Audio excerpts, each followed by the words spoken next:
안녕하세요. 대학만 나와도 어디 가서 기죽지 않고 살 줄 알았는데 그것도 사람 나름이라는 것을 결혼 생활을 하며 뼈저리게 느낀 30대 후반의 여자입니다. 저는 어느 드라마에 나오는 여주인공처럼 딱 조실부무하고 사고무탁한 삶을 보내왔네요. 부모 없이 어디 의지할 곳도 없이 어려서부터 이곳저곳 전전하며 그렇게 자랐어요. 핀잔을 받으며 눈칫밥을 먹다 보니 저절로 독해졌고 나 하나쯤 스스로 건사하며 살아야겠다는 욕심도 생기더라고요. 그래서 저는 환경을 탓하지 않고 정말 악착같이 노력했고 누구나 알 법한 4년제 대학까지 나왔어요. 졸업 후에는 전공에 맞게 쭉 유치원과 어린이집 교사로서 경력을 쌓아왔고요. 제 시댁은 그야말로 배운 집안이라 자부심이 대단했어요. 시부모 전부 서울 유명 대학원 출신이었거든요. 저도 나름 열심히 살아왔다고 자부하지만 그저 그런 4년제 대학 졸업생은 시댁 식구들 눈에는 성에 차지도 않았죠. 그래서 결혼 반대가 무척이나 심했어요. 부모 없어도 당당하게 살려고 노력했던 지난 날들이 무색하게 가방끈이 짧고 또 부모가 없다는 이유로 결혼을 반대하실 땐 속이 많이 쓰리고 자존감도 많이 떨어졌어요. 평생을 함께하려고 약속했는데 그쪽 부모님이 반대하시니 어쩔 도리가 없었고요. 그런데 한참 시부모님을 설득하며 곤욕을 치를 때 찾아와준 축복 같은 우리 아이 덕에 결혼을 할 수 있었어요. 물론 시댁 식구 모두 혼자 임신한 소식에 집안이 수치라며 저를 내치려 했어요.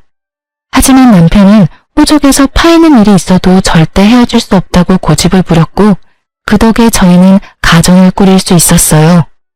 그때만 해도 애 낳고 제가 시댁에 잘하고 좋은 모습을 보이면 마음을 얻을 수 있을 거라 생각했어요.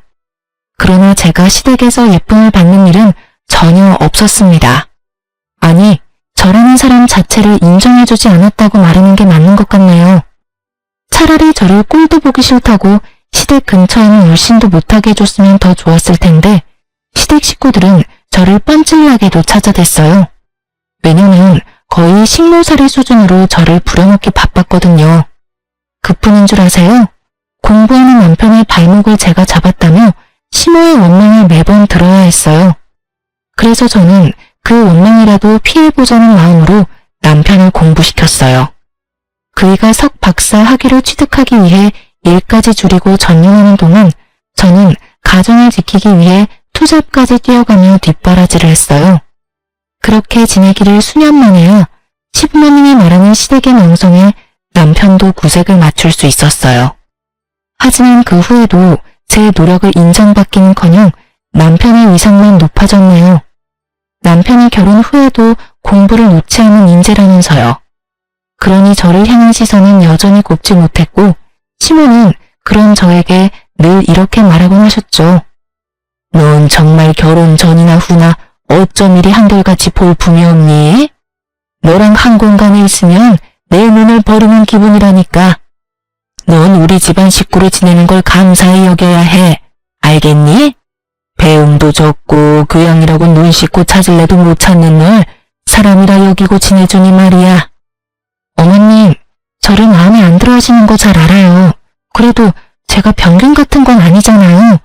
볼품없다 여기지 마시고 너그러운 마음으로 좋게 좀 봐주세요. 왜 네가 병균이 아니라고 생각하니? 우리 집안에서 환영받지 못하는 건 병균만도 못한 너뿐인데. 죽었다 깨어나도 내겐 너그럽게 쓸 마음이 없으니 이 집안에서 내 눈에 띄지 말고 네 할 일이나 잘하렴. 어머니, 제가 아내한테 제발 예의를 갖춰서 대해달라 말씀드렸잖아요. 이 사람도 저 만나기 전에는 자기 분야에서 열심히 일하는 멋진 사람이었어요. 저보다 더 강단있고 대단한 사람이라고요. 어머니께서 제 아내를 무시하는 건 어머니 아들인 저를 무시하는 것과 같아요. 그러니 이제는 가족의 일원으로 인정해주시고 좋은 마음으로 지내주세요. 시모가 제게 못되게 말할 때마다 남편이 나서서 저를 감싸고 또 자신보다 나은 사람이라고 표현해주며 또 지금의 자신을 있게 해준 사람이라고 표현해 주었어요. 그렇게 제 편에 서준 덕에 모진 시집살이도 참고 살았어요. 한 번은 이런 대우를 더는 받고 싶지 않아 저 역시 학업에 정진해 학위를 높여보려고 했지만 어떻게 알았는지 시모가 남편이 제 뒷바라지하는 꼴은 절대 못 본다며 노발대발을 하는 통에 제대로 시작도 못 해보고 끝이 났죠. 남편이 시모 눈치 보지 말고 제가 원하는 만큼 열심히 해보라고 했어요. 하지만 제가 시모의 등살에 감당할 엄두가 나지 않더라고요. 사실 제 남편에게는 형이 한 명 있는데 아내인 형님도 석사 학위를 취득해 잘 나가는 회사 연구원으로 있어요. 물론 형님은 아주버님과 결혼하기 전에 이미 능력이 좋았죠. 저는 그 때문에 시댁의 미움이 내게 쏠렸나 하는 생각을 참 많이 했어요. 그러나 꼭 학벌 때문만은 아니라는 사실을 저는 이미 그 훨씬 전부터 몸으로 느끼며 알고 있었어요. 형님은 결혼 후에도 일과 공부를 병행하며 박사 학위를 위해 공부까지 하는 중이었어요. 그리고 조실봉한 저와는 달리 형님네 집안은 돈이 많았어요. 그러니 같은 며느리라도 저울질을 하게 되는 건 너무 당연했어요.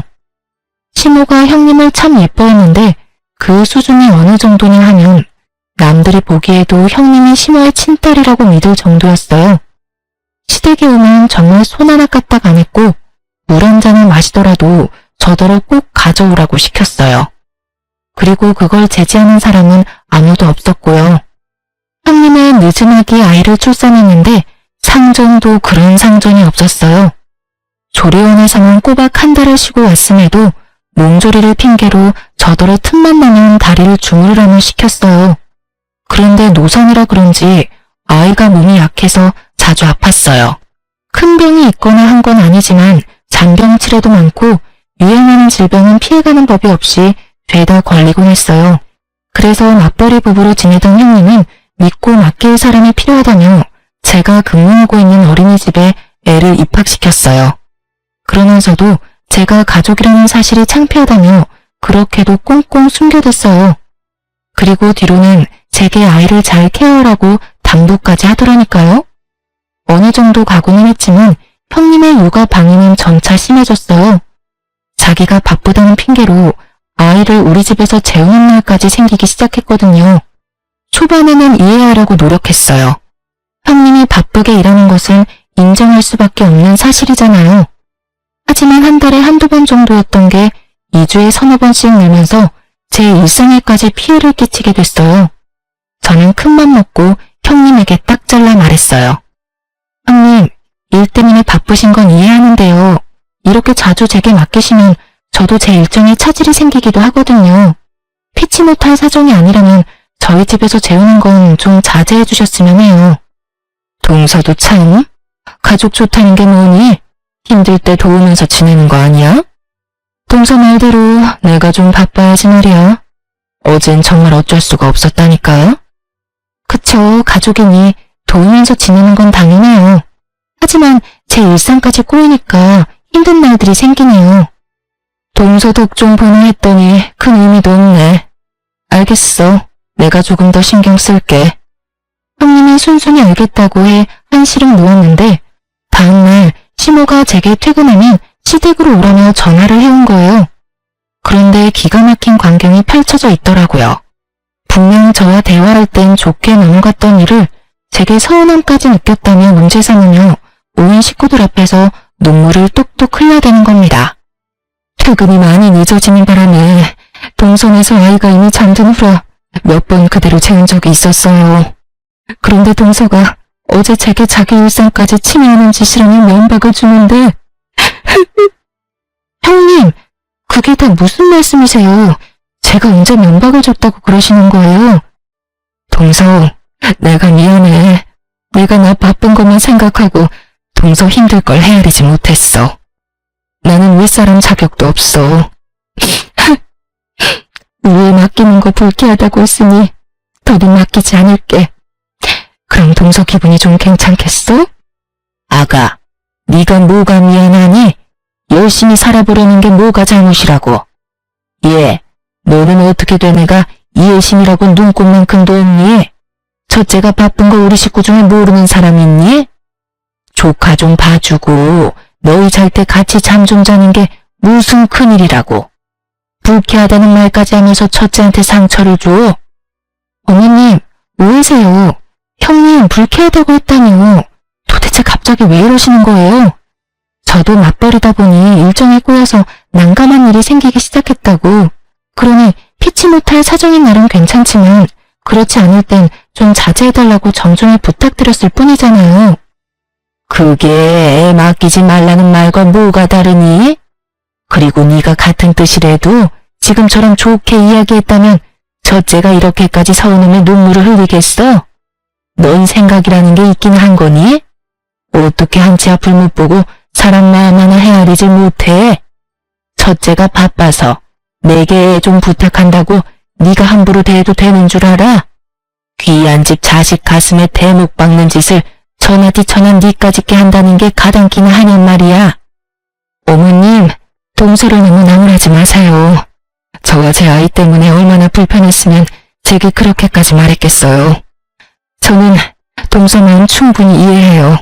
단지 속이 조금 상해서 눈물을 감출 수가 없을 뿐이에요. 어쩜 우리 첫째는 일이 사려 깊고 마음씨가 고와. 가진 것 없어 못난 것까지 보듬어주려는 마음이 너무 감동이야. 그렇게까지 저 못난 걸 감쌀 필요 없다. 어머님도 형수님도 그만하세요. 집사람이 오죽 힘들면 그런 말을 했을지를 먼저 진심으로 헤아려 보시라고요. 사실 제 조카지만 아내가 전반적으로 챙기게 두는 것도 제 입장에서 미안한 일이에요. 거기다 형과 형수님이 너무 자주 만난 것도 맞고요. 요 근래에는 다 늦은 밤에 전화해서 애 잠들었냐 확인하는 거 저도 좀 불편합니다. 듣다 못한 남편이 제 편을 들며 자신도 불편하다 이야기해준 덕에 형님의 눈물 연기가 어색하게 끝이 났어요. 형님은 남편의 개입에 뻘쭘했는지 앞으로는 주의하겠다며 바로 표정이 바뀌며 말했죠. 시모도 그제야 자기 아들까지 불편하게 만드는 상황은 없어야 한다며 당부했어요. 이런 모습을 보고 있자니 기분이 상했지만 애써 내색하지 않았어요. 다행히 이날 이후 한동안은 소동 없이 잠잠했네요. 그러던 어느 날 형님네 아이가 어린이집에서 까무러치고 난리도 아니었어요. 애가 혼절하거나 한 것은 아니었지만 열이 펄펄 끓어 눈도 제대로 뜨지 못했죠. 급한 마음에 형님과 아주버님께 이 상황을 알리며 당장 하원하러 와달라 요청했어요. 하지만 이를 뺄 수 없어 당장은 힘들다고 하는 겁니다. 하는 수 없이 시모에게 연락해 아이 상태를 이야기하고 바로 병원에 내원할 수 있도록 와달라고 부탁드렸어요. 그러나 그 누구도 아이를 챙길 생각을 하지 않는 거예요. 저는 하는 수 없이 어린이집 원장님께 양해를 구하고 제가 아이와 함께 병원에 다녀왔어요. 아이 컨디션이 너무 안 좋아 다시 어린이집으로 향할 수는 없는 노릇이었어요. 결국 저는 오래전 저를 자식처럼 품어주시고 돌봐주셨던 이모님께 도움을 청했습니다. 제게 유일한 가족 같은 분이라 그러면 안 되는 줄 알면서도 또다시 신세를 지게 되었죠. 하필이면 제가 그날 당직이라 업무를 뺄 수 없었던 탓이었어요. 저는 형님과 아주버님께 아이의 상태를 먼저 알린 뒤 부득이하게 이모님께 아이를 맡겨놨으니 최대한 시간을 내어 아이를 데리고 가달라 부탁까지 드렸어요. 그런데 그날 두 사람은 다 저녁이 되어서야 아이를 데리러 온 것도 모자라 이모님께 너무 큰 무례까지 범하고 말았습니다. 아줌마, 시간이 되면 애 잘 준비까진 시켜놓아야 될 거 아니에요. 동서가 못 챙긴 것도 짜증나는데 이게 뭐야? 저기 초면에 당신이 아픈 아이까지 챙겨줬으면 부모로서 감사하다는 말이 먼저 아닌가요? 그리고 이 낯선 곳에서 아픈 몸으로 엄마 아빠를 기다렸을 아이는 눈에 보이지도 않아요. 됐으니 얼른 애 데리고 돌아가세요. 감사는 개뿔. 애가 아파서 잠만 잤을 것 뻔하구만. 암튼 동서나 동서 주변 사람이나 다 별로라니까. 그리고 자기가 뭔데 나를 가르치든 말해? 기분 나빠. 동서는 뭐 이런 사람한테 애를 맡겨서 화를 돋구는지 뭐. 이보세요. 아이가 해열제를 먹어도 열이 안 잡히니까 얼른 돌아가서 아이 케어에 집중하시라고요. 지금 당신의 기분이 아픈 아이보다도 더 중요한가요? 도움을 받고도 감사할 줄 모르는 당신이 떠드는 소리 듣고 싶지 않으니 그만 돌아가요. 이봐요, 아줌마. 도움을 주려면 제대로 줘야지. 이건 도와준 게 아니라 내 일을 그대로 남겨둔 거잖아. 그러고도 감사 인사를 받고 싶어 하는 건 양심이 없는 거지. 당신 밑에서 자란 동서가 왜 그리 덜 떨어진 건지 증명하는 거야, 뭐야? 나도 여기 더 있으래도 안 있을 거거든요? 진짜 채울 수 없어. 형님은 끝끝내 이모님에게 감사하다, 죄송하다는 말 한마디 없이 돌아갔어요. 그리고 나중에 걱정되는 마음에 이모님께 연락드렸더니 이모님은 다시는 그런 무례한 사람의 아이를 자신에게 맡기지 말라며 화를 내셨죠. 저는 이모님이 화내는 이유를 듣고 참을 수 없어 형님에게 곧장 연락했어요. 그러곤 처음으로 형님에게 어떻게 사람이 그렇게 안하무인일 수 있냐며 언성을 높였어요.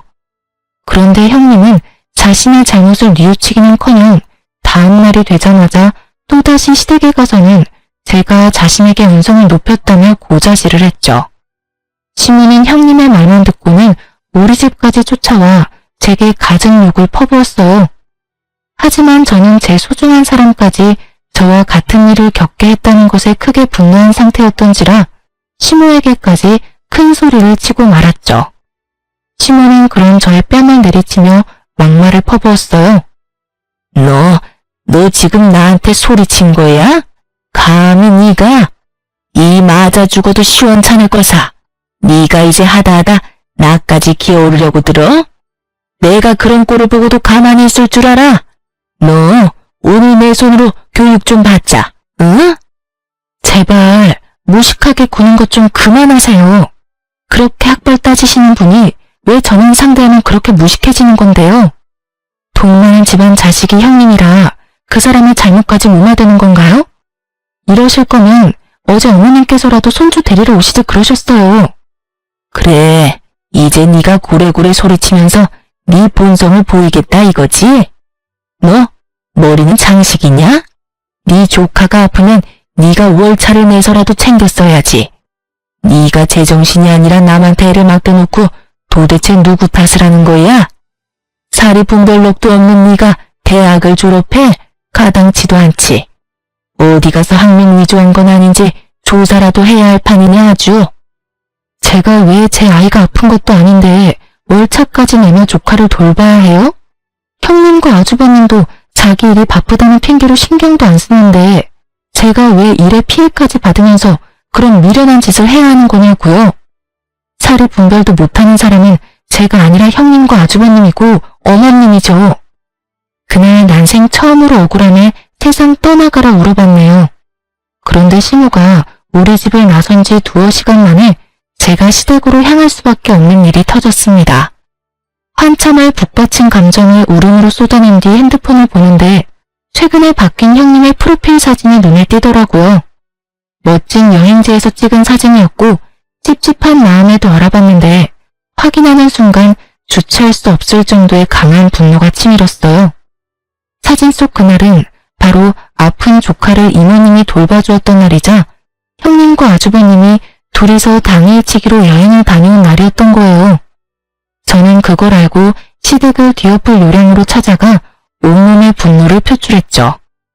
형님, 진현이 아파서 제 이모님한테 손 벌린 날 설마 아주버님과 여행 다녀오셨어요? 남한테 아픈 애 맡겨두고 희희낙낙 웃으며 놀다 왔냐고요. 동서, 갑자기 찾아와서 시부모님 앞에서 왜 이래? 여행을 다녀오고 안 다녀오고 그게 뭐가 중요하다고. 내가 여행 다녀온 게 시댁까지 쫓아와서 위아래 없이 굴 일이야? 정말 너무한 것도 정도가 있지. 이건 답이 없네. 오늘 제대로 시시비비를 가려봐요. 아픈 애를 두고 여행 다녀오는 부모라는 것도 웃기지만 부부가 놀려고 아픈 애를 생판 모르는 남한테 맡긴다는 게 부모로서 그게 맞는 처사라고 생각하세요? 애 좀 봐줬다고 지금 나한테 훈수라도 하러 왔니? 동서 일이나 잘하고 동서 처사는 올바른 건지 따져봐. 손윗사람한테 따지려고 시댁까지 쫓아온 것도 모자라 시부모님 앞에다 두고 이런 행동을 보이는 게 맞는 거야? 그리고 원래 애들은 좀 아프면서 크는 거야. 형님, 원래 애들은 아프면서 큰다고 아픈 애를 부모가 돌보지 않는 게 맞는 건가요? 뻔뻔하게 나오는 그게 다 맞는 말인 줄 아시냐고요. 생판 모르는 남한테까지 애를 맡겼단 말이에요.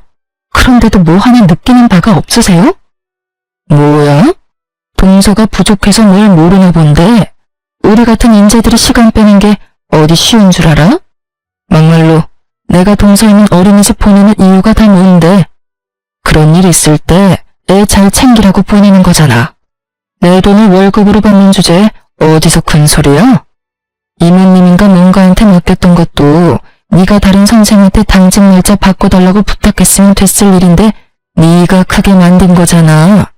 그래놓고 왜 이제 와서 나한테 시비야? 저희는 감정이 격해져 결국 서로의 머리채까지 잡고 싸움을 벌였어요. 급하게 시부모님이 저희를 말렸지만 싸우는 사이 제 손톱에 형님 한쪽 뺨이 긁혔어요. 그러자 시모는 형님 얼굴을 보고는 멍청한 것이 굴러들어와 집안 사람을 다 팬다며 저더러 사람도 아니라고 오버스럽게 난리를 쳐댔죠. 저는 제게 노발대발하는 시모의 형님을 뒤로한 채 거실에 차려진 다과상을 죄다 엎어버렸습니다. 시모와 형님은 제게 머리가 어떻게 된 거 아니냐고 미친 사람 취급하며 고함을 쳤어요. 저것이 진짜 머리가 어떻게 된 거 아니야? 야, 너 진짜 이 집에서 쫓겨나고 싶어? 우리 아들이 네 편 들어주니까 이제 눈에 뵈는 것도 없냔 말이야. 너 같은 식충이를 가족으로 거둬줬으면 감사한 줄 알고 살아야지. 어디 이런 못돼먹은 행동을 해? 까마귀 고기라도 잡섰어요? 당신들이 가족이라는 이유로 날 괄시하고 괴롭혔던 건 뭐 잘한 행동이야? 나도 남편 보며 당신들 만행을 참아주는 건 오늘부로 끝이야. 내가 당한 모든 걸 똑같이 돌려줄 테니까 어디 한번 즐겨보던가. 저런, 아니 어디서 저런 말도 안 되는 것이 집에 굴러 들어왔어? 네가 참지 않으면 어쩔 건데? 어쩔 수 있는데? 헛소리 집어치우고 이 집에서 당장 나가! 나가! 다시는 발도 들이지 마. 알겠어? 가지 말라고 해도 갈 참이었어요. 악마보다 더 악질인 당신네들이랑 한 공간에 있기 역겨워서 숨을 쉴 수가 있어야지. 저는 분명 똑같이 되갚아준다고 했지만 시댁 식구 중에 그 누가 제 말을 새겨 듣겠어요. 그저 지렁이도 밟으면 꿈틀거린다는 거야 뭐야? 하고 대수롭지 않게 여겼겠죠. 하지만 제가 그간 남편만 보고 참아온 세월, 부당한 대우를 받았던 그 많은 날을 모조리 되갚아주겠다고 결심한 순간 복수의 칼날을 갈기 시작했죠. 그런데 하늘도 이런 저를 가엾게 여겼던 걸까요? 우연히 약속을 잡아 만나게 된 이모님께서 또 한 번 저의 귀인이 되어주었어요. 시모와 형님에 관한 이야기를 나누는데 이모님께서 안 좋은 기억 때문인지 형님을 정말 질 나쁜 사람이라고 표현했어요. 그러면서 도대체 어떤 일을 하길래 그 직장에선 그런 못된 사람을 써주느냐고 말하기에 저는 형님이 다니는 회사에 대해 알려주었어요. 그런데 이모님이 꽤 놀란 표정으로 그게 정말이냐며 재차 확인까지 하시더라고요. 그리고 이모님과의 만남 일주일 후 형님이 회사에서 퇴출당하고 말았습니다. 사실 이모님의 남편이 형님이 다니는 회사의 연구소장으로 있었어요. 그래서 저는 형님이 아이가 아팠던 날에 대한 진실을 이모님께 모두 털어놓았고 혹시 가능하다면 연구소장님께 형님이 부당하게 이득을 취한 정황은 없는지 꼭 확인해주라고 청해달라 부탁드렸죠. 이모님도 형님 같은 사람은 좋은 곳에서 대우받으며 일할 가치도 없는 사람이라며 저를 대신해 말을 전해주었어요.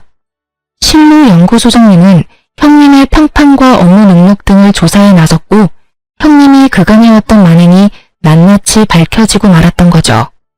조카가 이모님께 맡겨졌던 그날의 일을 포함해 이전부터 줄곧 이런 방식으로 조퇴나 월차를 냈던 정황이 전부 밝혀지면서 업무 태만으로 해고를 당한 거예요.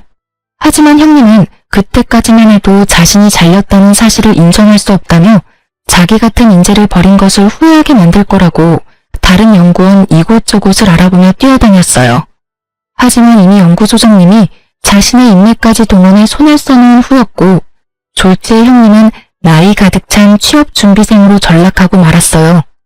형님이 취업준비로 쩔쩔매고 있던 어느 날 아주버님께서 갑작스럽게 저희 부부를 찾아왔어요. 이전에는 단 한 번도 저희를 먼저 찾은 적 없던 분이라 적잖게 놀랐죠. 그런데 사람이 참 간사하죠. 아쉬울 때 꼭 그렇게 살갑게 굴면서 도움을 청하는 게 말이에요. 모든 안 좋은 일은 한 번에 겹쳐오곤 하잖아요. 형님네도 딱 그런 상황에 놓였던 거예요. 아주버님이 5년 전쯤부터 사업을 시작했는데 처음부터 잘 돼서 무섭게 성장했어요. 그런데 딱 이 타이밍에 갑자기 투자하기로 되어 있던 곳에서 변심으로 투자하지 않겠다고 해버린 거죠. 아주버님은 투자받을 걸 굳게 믿고 이미 일을 키운 상태라 당장 그 투자금이 없으면 빚을 내야 한다며 우는 소리까지 하며 도와달라 하더라고요. 동생아, 가족 좋다는 게 뭐냐? 이렇게 서로 힘들 때 돕고 사는 거 아니겠어? 지금 네 형수 처지가 좋지 못한 거 잘 알잖아. 그런데 나도 적자에 빚까지 생기면 애까지 있는데 어쩌냐. 제발 이번만 좀 도와주라. 나중에 나도 너희 부부 도울 일 있으면 나도 꼭 도울게. 재수씨, 우리 진원이 참 예뻐하잖아요. 우리 아이 봐서라도 좀 도와줘요. 아내랑 상의해보고 연락해줄게, 형. 너무 갑작스러운 부탁이고 금액도 적지 않아서 고민해봐야 할 것 같아. 아니, 가족 일인데 고민하고 말고 할 게 뭐 있어. 너희 그만한 돈도 없는 건 아니잖아. 너도 돈 잘 벌지. 재수씨도 우리만큼은 아니어도 입에 풀칠할 정도는 벌잖아. 그런데 뭐가 문제라고 뜸을 들이려고 그래. 그냥 서로 얼굴 보고 이야기한 김에 정하고 빌려주면 되지. 안 그래요, 재수씨? 그럼 아주버님, 얼굴 보고 이야기한 김에 딱 말씀드릴게요. 저는 투자금 빌미로 아주버님께 돈 빌려주기 싫네요. 저희 언닌 살림에 남편 공부하면서 아끼고 아끼며 지낼 때 형님도 아주버님도 돈 잘 벌고 잘 살았잖아요. 그때 제 남편이 한 학기 등록금만 좀 도와달라고 부탁했을 때 뭘 하셨죠? 개미처럼 일하는 네 와이프가 자기 몸을 팔아서라도 마련할 텐데 왜? 라고 했던가요? 재수씨, 그땐 나도 철이 없어서 그런 거죠. 이번에 도와주면 나중에 제가 도울 일 있을 때 꼭 돕겠다니까요. 저 지금 자존심 다 내려놓고 이렇게 부탁하는 건데 어쩌라면 섭섭해요. 그럼 그 자존심 챙기세요. 그리고 이참에 한 말씀 더 드리자면요. 재작년에 남편이 들인 투자금도 이참에 회수할까 해요. 그러니까 지금 빌리는 금액의 최소 2배는 구하셔야겠네요. 예? 투자금을 회수한다고 했어요, 지금? 아니, 재수씨가 뭔데 제 동생이 제 회사에 투자한 돈을 회수해요. 쥐뿔도 없이 우리 집에 들어와서 이만큼 사는 것도 다 내 동생 덕인데 재수씨가 읽어둔 게 뭐 있다고 내 동생 돈을 재수씨가 주물러요. 야, 절대 안 돼. 너 지금 재수씨 말 듣고 투자금 회수하면 우리 우애는 완전 끝이니까 그런 줄 알아. 알겠어? 아주버님, 남편이 넣은 그 투자금의 대부분이 제 돈이에요. 남편이 늦음하기 경제활동을 시작했는데 그 당시에 그만한 큰 돈이 어디서 나요. 내 돈 내가 알아서 하겠다는데 왜 간섭하세요? 여보, 방금 아주버님이 하는 말 들었지? 나 당장 투자금 회수해줘요. 사실 남편 뒷바라지하며 우리 가족의 미래를 생각하면서 악착같이 모았던 돈이 있었어요. 아주버님이 그 당시만 해도 저 남편을 너무 무시해서 제가 남편 기라도 살려주려고 그 돈 쥐어주며 아주버님 사업에 당신이 투자하는 것처럼 해서 투자금 넣으라고 시켰어요. 저야 원래도 시댁 식구들이 무시하는 게 일상이라 괜찮았지만 제 남편까지 은근히 배제당하고 무시당하는 건 참을 수가 없었거든요. 하지만 돈을 빌리러 와놓고 은근 협박조를 띠는 아주버님의 태도에 눈꼽만큼도 도움을 주고 싶지 않더라고요. 아주버님은 제 투자금이라고 말하니 놀란 토끼 눈을 하며 남편에게 사실 여부를 확인했어요. 남편이 제 말이 다 맞다고 하자 아주버님은 금세 태세 전환을 해 제게 투자금 회수하는 이유가 뭐냐며 제발 도와달라 절절히도 말했어요. 재수씨, 내가 미안해요. 내가 실언을 했어요. 혹시 이 시기에 투자금을 회수하려는 이유가 뭐예요? 제 아내 때문이라면 제가 대신 사과할게요. 정말 미안해요. 그러니까 투자금 회수 얘기는 없던 걸로 해줘요. 예? 재수씨 부모님도 안 계셔서 우리가 유일한 가족이라면서요. 그러니까 가족끼리 서로 좀 부족해도 이해하고 돕고 살아요. 제 가족은 얼마 전에 없어져서요. 유일한 가족이 남편과 제 아이뿐이라 이해할 것도 도울 것도 없네요. 그만 돌아가 주세요. 아주버님께서 이러시는 거 상당히 불편해요. 제주씨, 그게 무슨 서운한 말이에요. 가족이 왜 없어져요? 우리가 다 가족이지. 제주씨, 제가 돈 빌려달라고 한 건 고사하고 제발 투자금 회수만이라도 하지 말아줘요. 우리 그 투자금까지 빼면 진짜 길바닥에 나 앉아야 할지도 몰라요. 저와 아내는 그런다고 쳐도 아이는 어떡해요. 우리 아이를 봐서라도 마음 바꿔줘. 제발요. 제가 조카 봐서 여태 참은 건 모르고 왜 이제와 아이를 봐서 마음을 바꿔달라 하세요? 저는 이제 제 아이 봐서 회수해야겠으니 그만 보채고 돌아가세요. 한 번만 더 동동거리시면서 찾아오시면 그땐 문전박대 제대로 당할 줄 아시고요. 아주버님은 우리 집을 나서는 그 순간까지도 제게 제발 도와달라 애원했어요. 하지만 저는 충분히 제 의사를 전한 뒤로는 거들떠보지도 않았죠. 남편은 결국 아주버님을 집에서 끌어냈어요. 그러자 복도에서 더럽고 치사해서 그 돈 안 받는다며 우리 집 현관문을 몇 번이나 발로 차고 돌아가더라고요. 저는 그 모습에 정말 끝까지 못돼 처먹었다 싶은 생각이 들더라고요. 그래서 남편에게 아주버님 연락은 무조건 받지 말라 당부했어요. 실로 하루에 몇 번씩 남편에게 전화를 했고 남편의 일까지 방해할 수준에 이르자 남편도 나중에는 아주버님 연락처를 수신 차단해버렸죠. 그러자 시모가 제게 연락해 열불을 냈어요. 동생이라고 하나 있는데 제가 우애를 다 갈라놨다면서 저더러 오늘보다 더 더럽고 추악한 곳이라고 하더군요. 저는 그런 시모의 전화를 끊어버렸어요. 더 듣고 있어봤자 제게 득될 거 하나 없으니까요. 그런데 시모가 그런 제 행동에 머리끝까지 화가 나는지 우리 집에 찾아와 문을 열라며 난동을 부리는 거예요. 복도식 아파트라 이웃집 눈치가 많이 보여 결국 문을 열어주고 말았어요. 들어오자마자 제 얼굴을 내리치며 귀청 떨어지도록 언성을 높여 소리쳤어요. 감히 네가 내 전화를 멋대로 끊어? 내가 그러고도 가만히 잠자고 있을 줄 알았냐? 오만방자한 것이 감히 시어머니 알기를 개떡같이 알고 하는 행동마다 사람 천부를 나게 만들어? 배우다 만 것들은 이래서 안 된다니까. 얼마나 못 배웠으면 행동거지가 그따위야. 이런 것도 사람이라고 고개 쳐들고 있는 꼬라지하고는. 오만방자한 건 제가 아니라 어머님 첫째 아들이죠. 어떻게 자식의 거울은 부모라는 말이 이렇게 꼭 맞는지 몰라요. 어떻게 말하는 것도 행동하는 것도 그리도 천박한지 부탁한답시고 못되게 구는 걸 들어줄 수가 있어야죠. 뭐야? 너 지금 뭐라고 짓거렸어? 오늘 내 손에 한번 목숨줄 끊겨볼래? 어? 이게 미쳤다 하니까 진짜 개념을 상실했냐? 어머님 말씀대로 어머님처럼 배우다 말아 그런가 보죠. 어머님도 저랑 학력이 똑같던데요? 그러면서 왜 그리도 학력 따지면서 사람 무시한 건지 전 아직도 이해가 안 되네요. 아주버님 임신해서 석사 문턱만 간신히 밟아본 정도라는 거 제가 모를 줄 아셨어요? 네가 그걸 어떻게 알았어? 어떻게 알았냐고? 남편과 나만 알고 있는 비밀을 네가 왜 알고 있느냔 말이야. 두 손으로 하늘을 가려보세요, 가려지나. 이 세상에 평생 가는 비밀이 어딨어요. 형님 말고는 다 아는 사실을 왜 어머님만 모르고 계시는지 원. 형님이 알면 얼마나 기가 찰까요? 그렇게 저를 간신히 대항나인 볼품없는 애라며 같이 욕했을 텐데 그런 어머님도 저와 다를 바가 없다니 말이에요.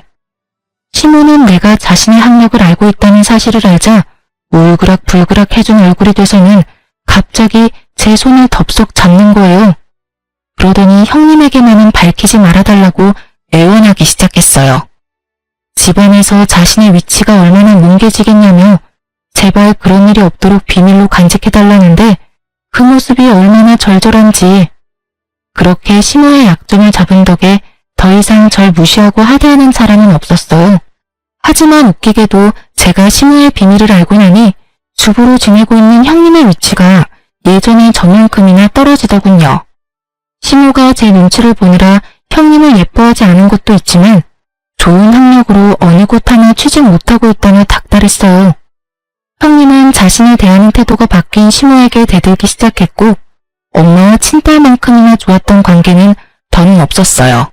결국 형님네 부부 문제로 번져 매일같이 집안이 시끌시끌했어요. 그러다 나중에야 형님이 자신이 잘리게 된 사실을 알게 되었어요.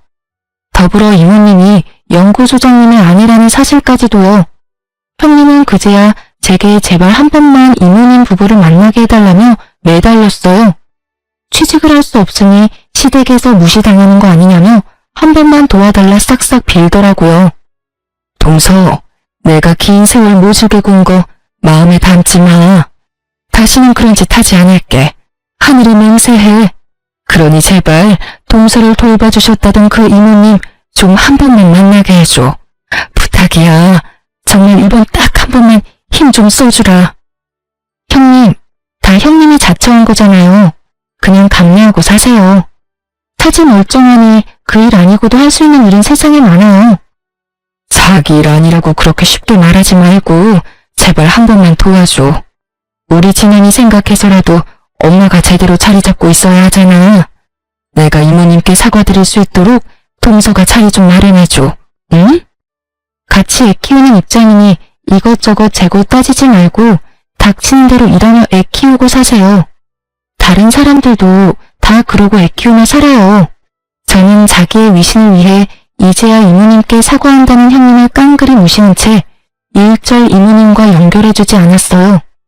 아주버님은 투자 얘기가 오간 뒤 저희 때문에 망하면 가만두지 않겠다며 이를 갈더군요. 하지만 그도 얼마나 가겠어요. 세상 이치가 자기들 뜻대로 되진 않잖아요.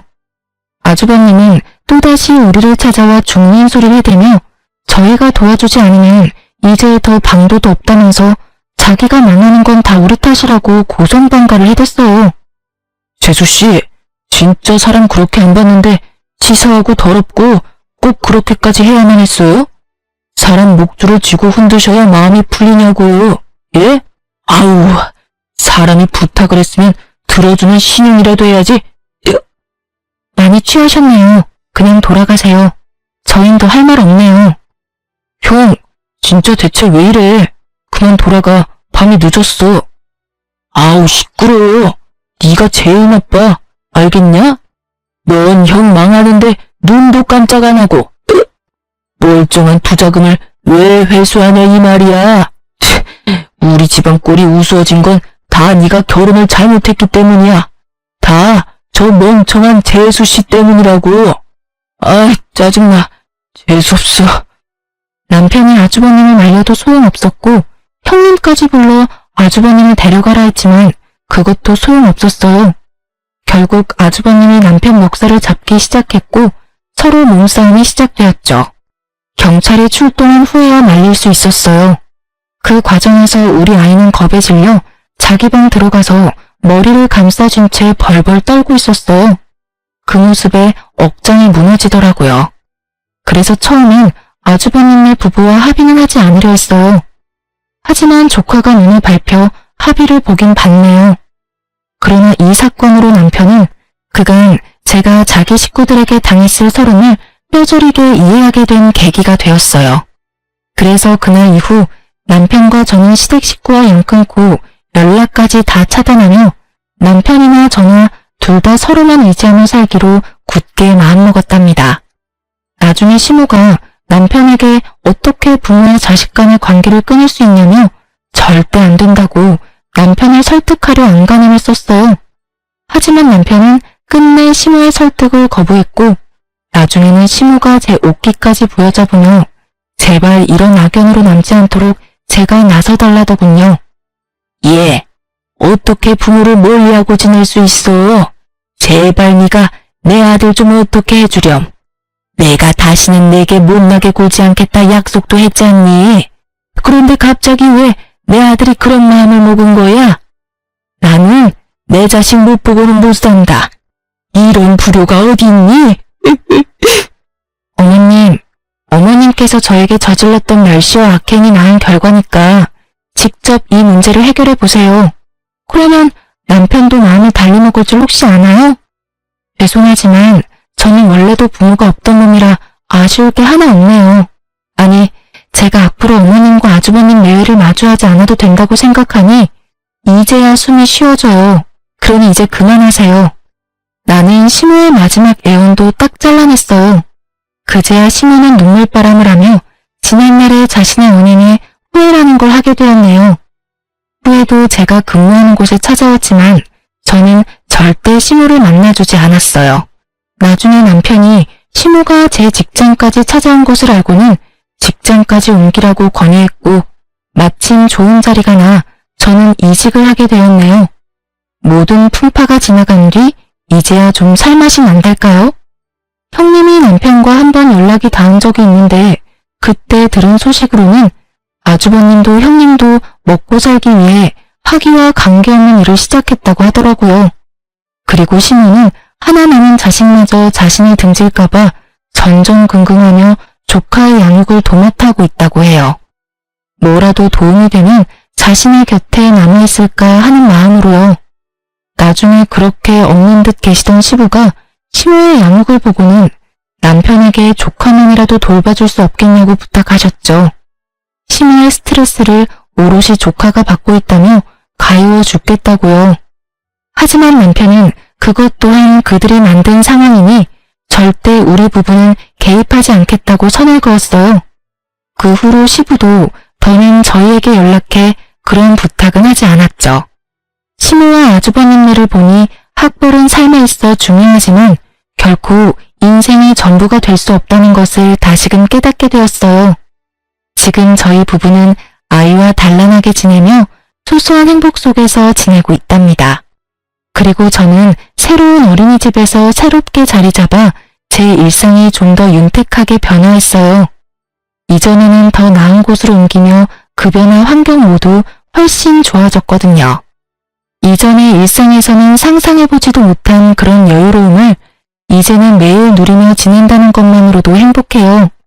비록 남편이 가족과 멀어진 것은 안타깝지만 남편도 지금의 생활이 더욱 만족스럽다고 얘기해주어 한시름 놓았네요. 앞으로는 우리 세 식구의 안위만을 생각하며 저 자신이 존중받고 또 존중하는 삶 속에서 살아가고 싶어요. 다사다난한 30대를 잘 마무리하는 해를 보내고 부디 제 40대는 찬란하게 피어나길 바라며 이만 사연을 마칩니다. 시청자분들께서도 늘 존중의 삶 속에서 평안하시길 기원합니다.